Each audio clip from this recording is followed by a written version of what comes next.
Launch day marketing loops lie to you. Game vibes and hands-on performance don't. Every summer, big gaming publishers coast on the trailer hype during the seasonal slump. They expect you to buy their leftover DLC and toaster shakens.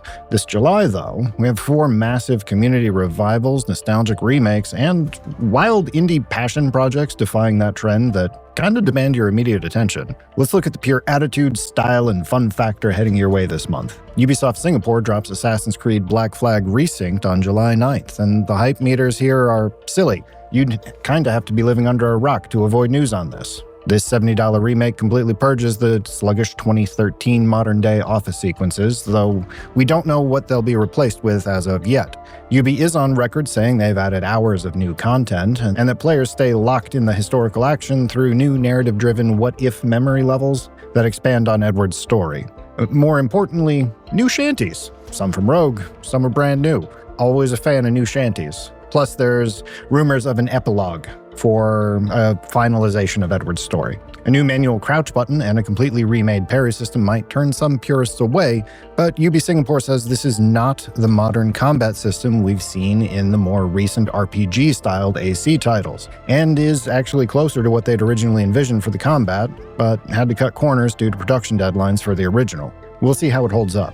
Major content cuts do threaten the pirate fantasy a bit, though. Ubisoft completely removed the legendary Freedom Cry expansion and deleted the mission replay menu entirely. This means you cannot revisit your favorite high-seas ship battles without restarting the entire campaign. Now, how this streamlined story structure affects the pure pirate atmosphere remains to be seen. And since we're on the new Anvil engine, performance might be a bit sketchy, but I'm hoping that Ubi recognizes that this is many folks' favorite title in the series, so phoning it in could be a nail in the coffin for an already unprofitable year. Black Flag Resynced drops July 9th, 2026. A massive pricing split divides consumer investment this month. Major retail launches demand $60 to $70 up front. Conversely, July's indie alternatives and community fan projects cost less than a single burrito and drink.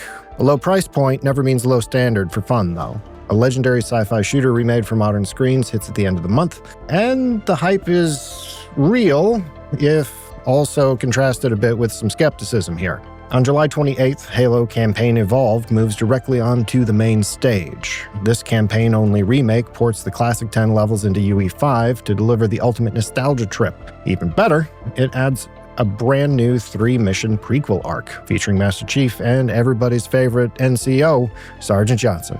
The visual presentation does look incredibly slick, offering native ultra-wide support and a horizontal FOV scaling up to 120 without the view model clipping to hell and back. Rumored upfront shader compilation should ensure that your frame time stays completely smooth, but this is UE5, so you know. Plus, the developers also made some brutal cuts to hit their launch date.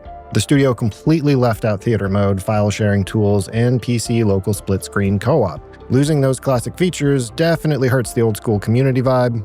My review will see if the amazing atmosphere and mechanical polish of this rebuilt campaign, alongside some new skulls and mutators, can outshine those heavy feature cuts. On July 23rd, we have what might be the craziest indie release of the summer, Dinoblade. This action RPG Souls-like relies on the idea that's kind of impossible to ignore. You control a Spinosaurus, wielding a sword, against other dinosaurs, with swords. The demo and early preview builds confirm that the sword combat and boss fights feel surprisingly dope and satisfying when you fight on the ground. Plus, as I said, there's a demo, so you can try before you buy. And my experience with it was lol-worthy, but solid, with some jank around the edges. We'll see how full release goes. If it delivers a deep, rewarding action experience, great.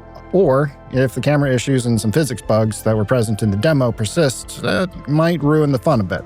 I'm personally rooting for this one, because dinosaurs with swords are really all I need to know before I throw money at the screen.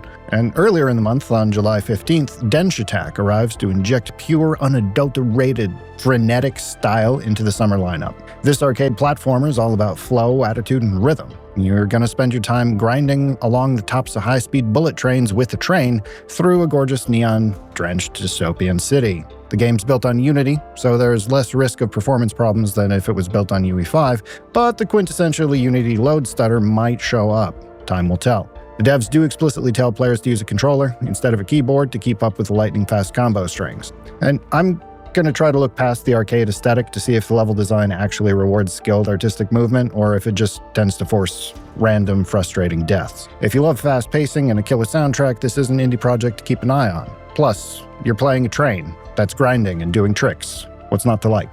July's packed with some incredible vibes, massive nostalgia, and bold indie ideas. We'll see if Black Flag keeps its pirate magic, if Halo honors its massive legacy, and if these indie games deserve a permanent home on your hard drive. The first big game drops in a little bit over a week, so make sure your channel notifications are turned on. And if you made it this far, you'll probably also like the video that the robots at YouTube are showing you on screen now. I've been Bald Squid. I'll see you next time.